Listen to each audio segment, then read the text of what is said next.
Hey, what's up, what's up, what's up, what's up, what's up, what's up, what's up, what's up? Gracious good morning to you good people. It's your girl KB. You know what I do and you know why I do it. It is Monday morning. It's July 13th and it is 2:44 in the AM. I just got finished watching the news and now I'm perusing my email and all that good stuff from the weekend. I'm going to get into the obvious news in a hot second, but I want to talk about the person named Nolan Xavier Wells. Now, I'm going to keep saying his name. I'm not going to identify him as a young black boy. That's stating the obvious. I'm going to identify him by name because too much of the media is trying to take his personage, the fact that he's a human being or was a human being, they're trying to take that away and objectify him in order to, I want to say, justify the perceptions of young black men. Let's call it what it is. And can we normalize the fact that the folks he was with were not his friends? They keep saying he was on an outing with a group of friends on the 4th of July. He was with a group of cowards, a group of hooded individuals, and you know what I mean by hooded. But we're going to keep calling them friends. This whole story reminded me of two things. First being Emmett Till. You know, we've had so many modern day examples of Emmett Till that we as in the black community, but black populace, have become desensitized. You know, in our minds, when we hear stories like this, it's like, oh, there's another one. And the band plays on. You know, because of the subtle programming that, you know, there's supposed to be this level of attrition. That's brainwashing. And again, let's call it what it is. So, and then the second thing that it reminds me of, and this is on a more personal level, and it's my family. My family is multicultural.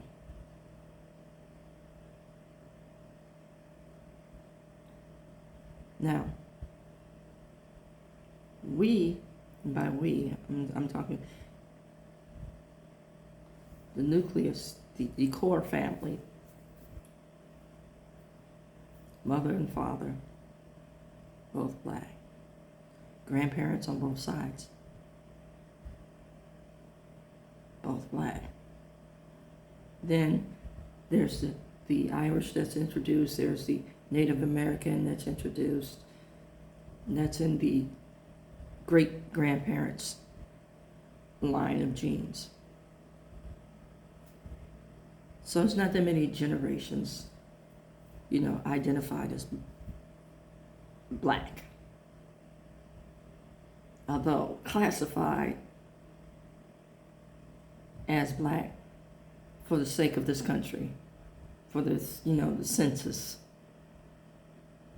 you know, that one drop rule. Now, the Irish part was introduced in marriage. Not saying there wasn't rape, but it was marriage. Now, moving forward, I have two sets of cousins, first cousins, who are biracial.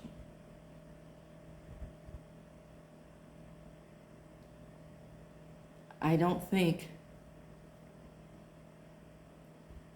and just in my interactions with folks, they don't identify as black. Now, they interact with black culture,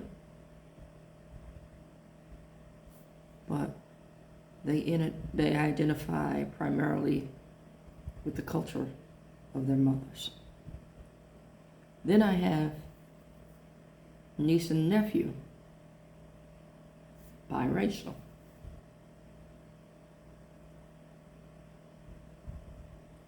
Know that they're black, but have no kind of cultural reference other than television.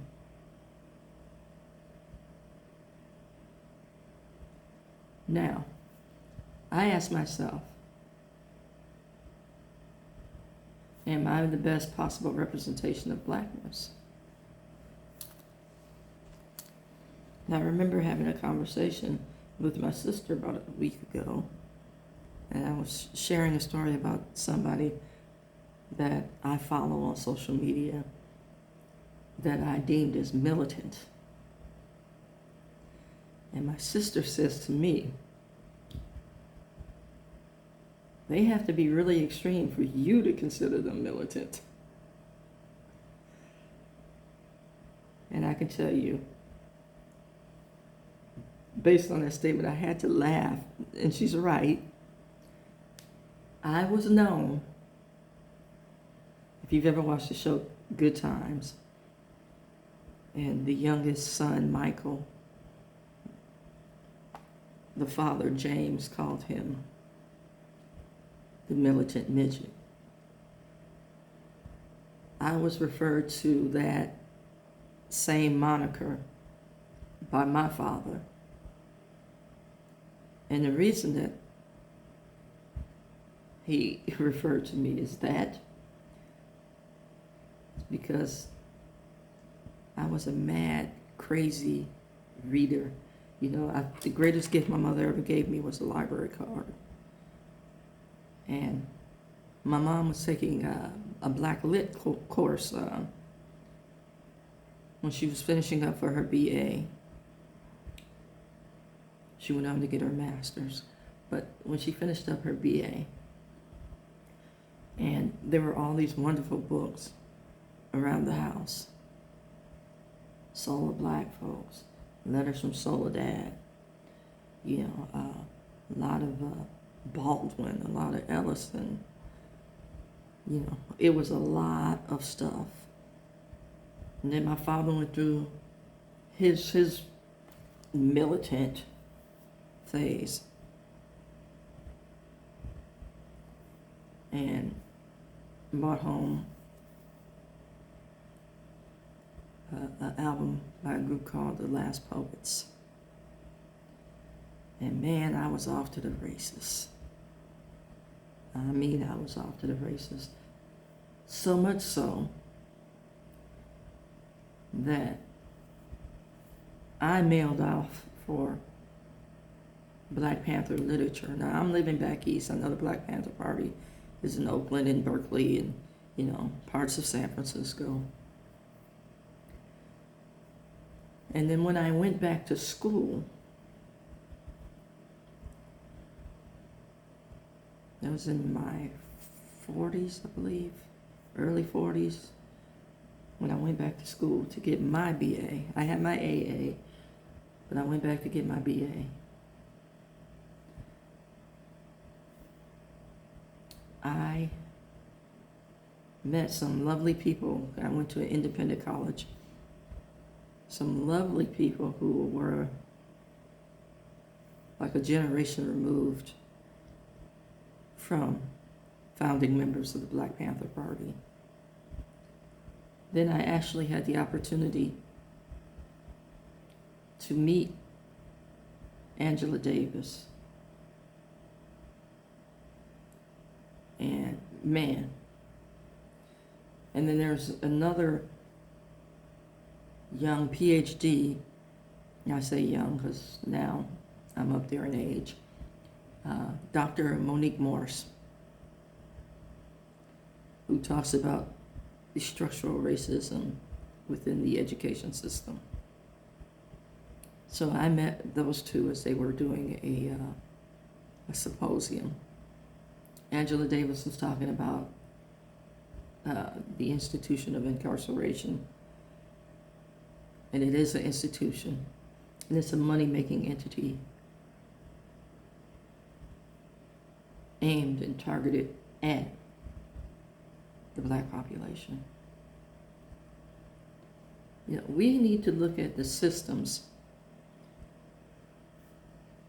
that we're told to get over.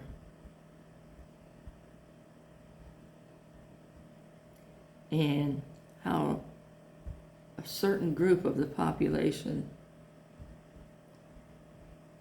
has monetized and is capitalizing on these institutions.